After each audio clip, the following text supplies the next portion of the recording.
Okay, hello everyone. Let me introduce our group. My name is Fauzi Ali, absent 5. My name is Ivan Maali Juliano, absent 13. My name is Sulia Ferdinand, absent 16. My name is Yusarai. My number absent is 31. This video is a video project assessment subjective class semester from subject History, Pancasila Education, English, Indonesia, and Java Fase F class 11 semester 1 Science Method. Hopefully it's useful for you all.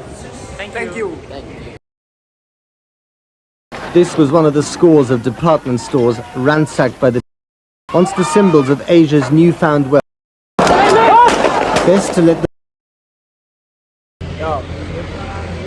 Hello guys, now we are in the Singosaran department store and now we're going to take some video.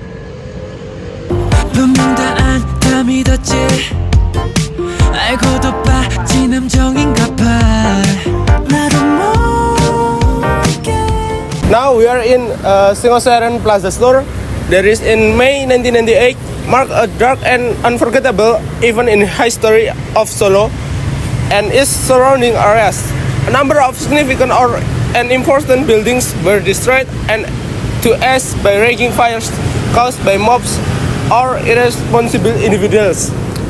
Many buildings fell victim to this, including banks, car dealerships, factories, shops, office, house, malls, and many other structures, all consumed by the flames. This incident left many people referring to Solo as destroyed or in ruins. One of three buildings was Singosaran Plaza.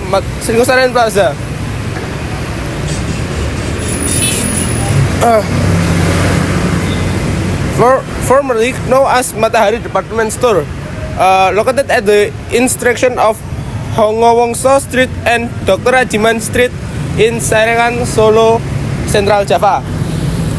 This building, which has been renamed Singosaran Plaza, has been standing since the colonial era of the Dutch and has continuously evolved. Singosaran Plaza originally began as a traditional market. About 20 years ago, the market was listed and managed by a third party. The traditional market was then transformed into a modern shopping center named Matahari Department Store. Despite undergoing significant change, there are still traditional vendors within Singosaran Plaza. And now we're going to inside the Singosaran Plaza store.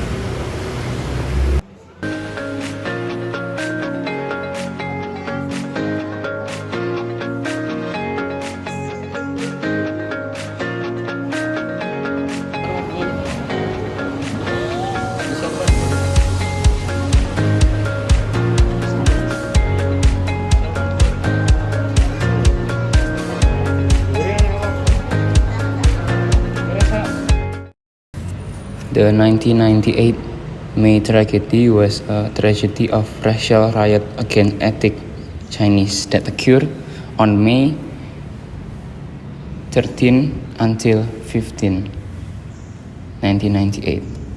It was preceded by the Asian financial crisis and triggered by the Trisakti tragedy, in which Trisakti University students were shot and killed during a demonstration on May 12, 1998. This happened as President Suharto was stepping down and inaugurated of the next president B.J. Habibie. In this riot tragedy, many shops and companies were destroyed by mob, especially those owned by Indonesian citizens of Chinese descent. This tragedy was centered in Jakarta, Medan, Surakarta. During the riot, many Indonesian citizens of Chinese descent left Indonesia.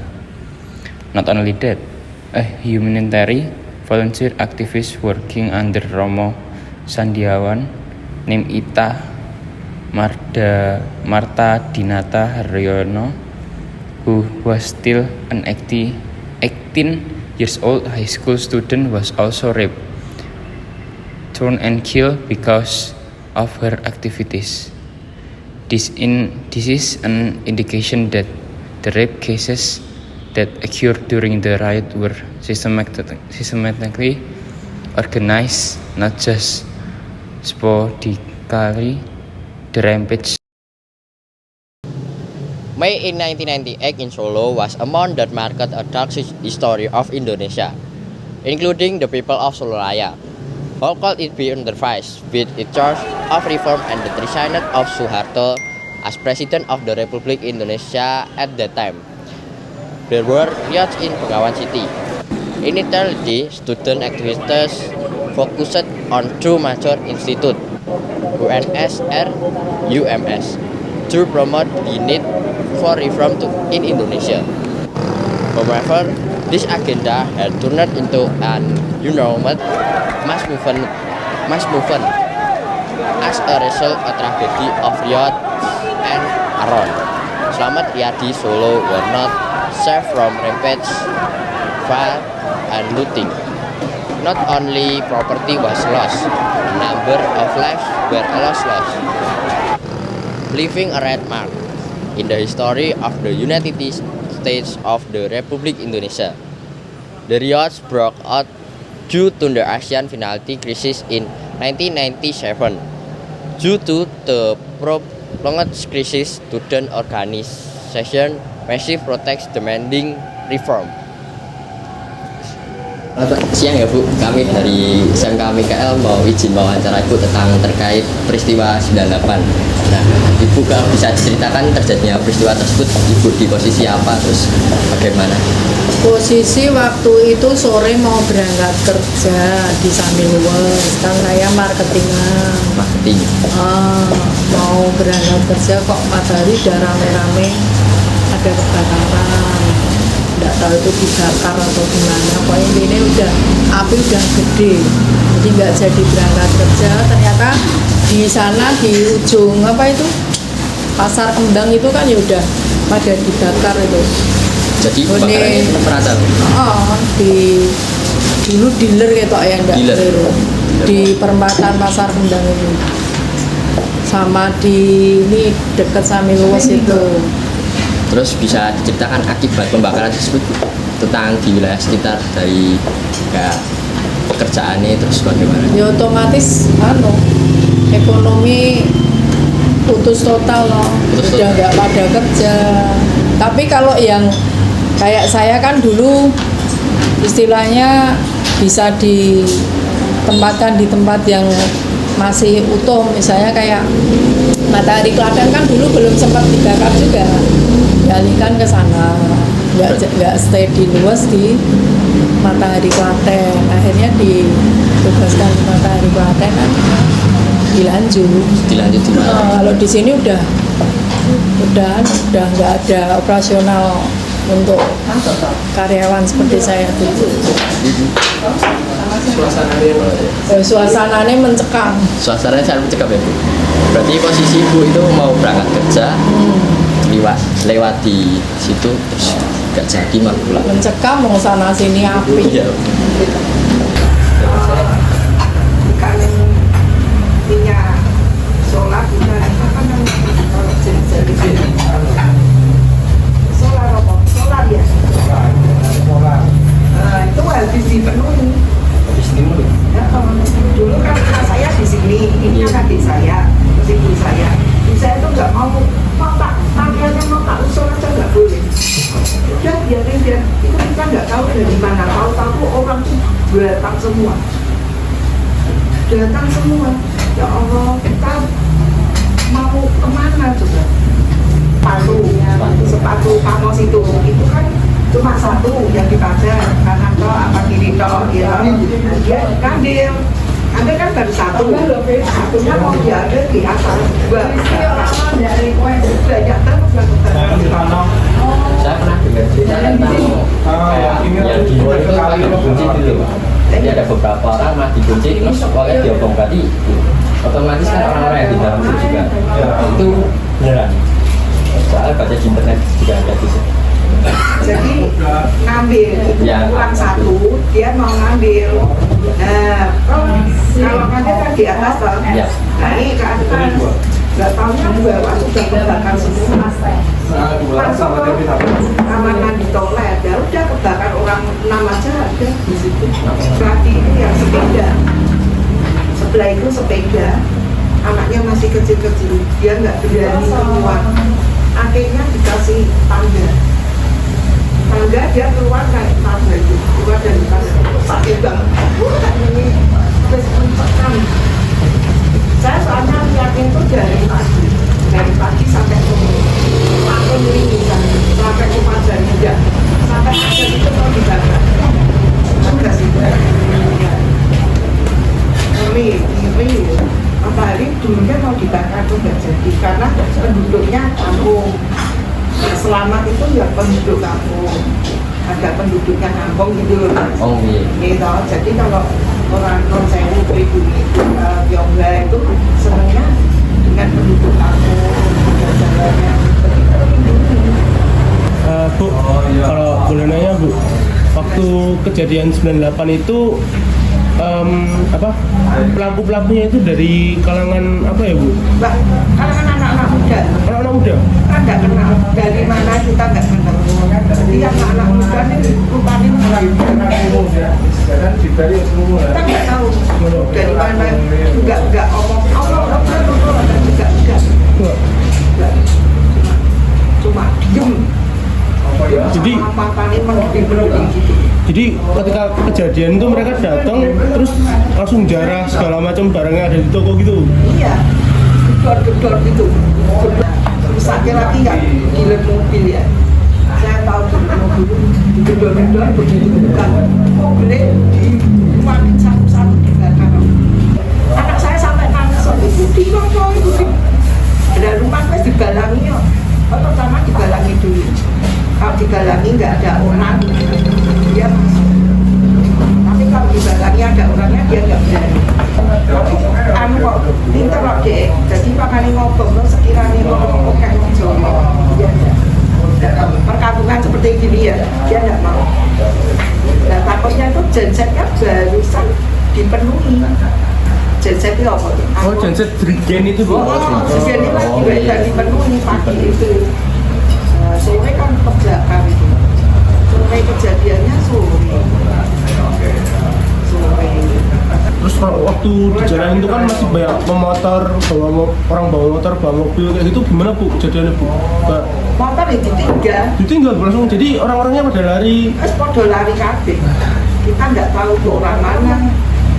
Dan kita nggak berani. Sampai numpak mobilnya, mobil kepruk kabeh. Itu orang mana kita nggak tahu, nggak kenal, orang mana. Tahu-tahu tuh dari arah dari Banjarsari ya, itu arah Mojosongo. Dari Mojosongo langsung turun orang 50 itu.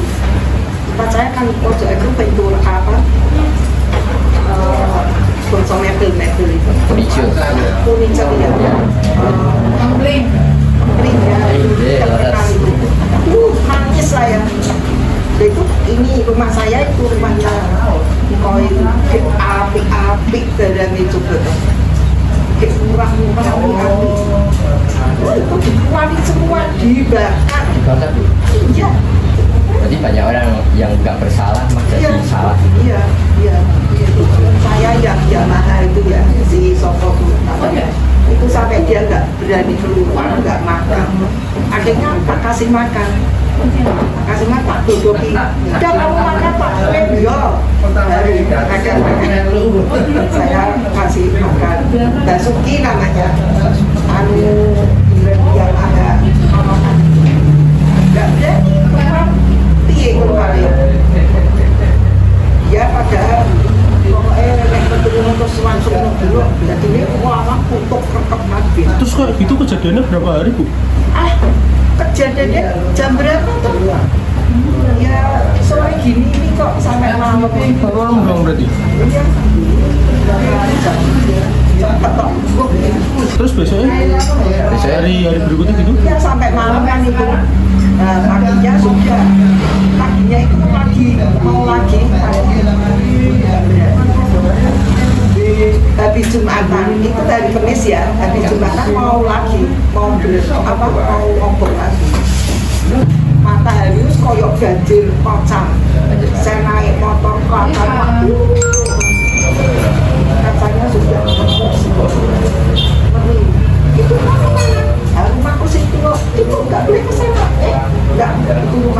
Ada enggak, saya cuma lihat aja. Diadang sama polisi itu, Bu. Ada polisi nggak berani. Oh, berani juga. Nggak berani. Ada polisi. Orang wani lu mas. Wong oke sak mono. Banyak ke orang jomblo mental kabeh koyo ngono. Itu orang mana kita nggak tahu. Nangisnya apa? Kita melihatnya apa? Duduk-duduk itu. Ya Allah. Dan talang di api konflik itu biarkan. Keluarkan semua. Ayo, berarti kalau nggak kan dan kalau hati-hati ke lemari hati-hati taruh di luar juga ini dulu itu ya Ya harapannya semoga kejadian gitu nggak Ya. ulang lagi sih. ini yang diduga yang mana yang salah kita nggak tahu. Iya. Namanya politik ya kan. Waktu itu dulu kan Pak Harto kan dulu. Iya. Ya. Emang 20 tahun yang lalu emang. Ya mudah-mudahan aja ini sekarang mudah-mudahan. Terus presidennya kok mono yang gogos nama guys. Min. Sampai iki lho, sing udah boleh duit iki lho. Sing mau dodol ya kepengin payu. Sing mangan anak tuku. Ya kan? Sama-sama takut. The events of May 1998 in Indonesia were a period of social and political turmoil that shocked the country. The main trigger of the unrest were ethnic tension and dissatisfaction with economic condition. There were acts of violence, arson, and rape involving many citizens. It reflected the complexity of the problem involving economic inequality, corruption, and social injustice. It had a major impact on Indonesia political stability. The president at the time, Suharto, resigned after mass and international pressure.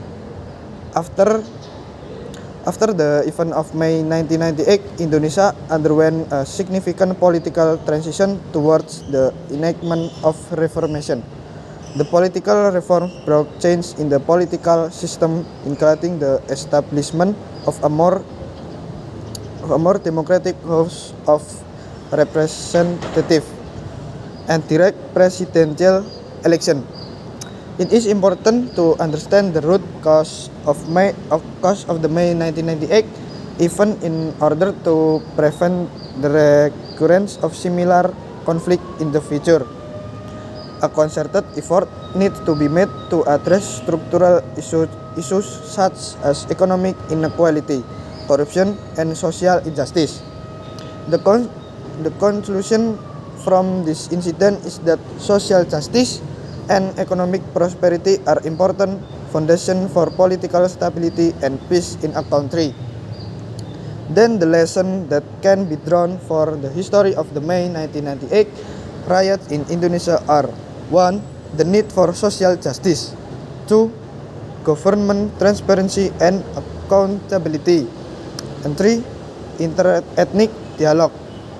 4. The importance of government response. And the last, the importance of political reform. Understanding this lesson is important for shaping a more inclusive, just, and stable society in the future. Thank you.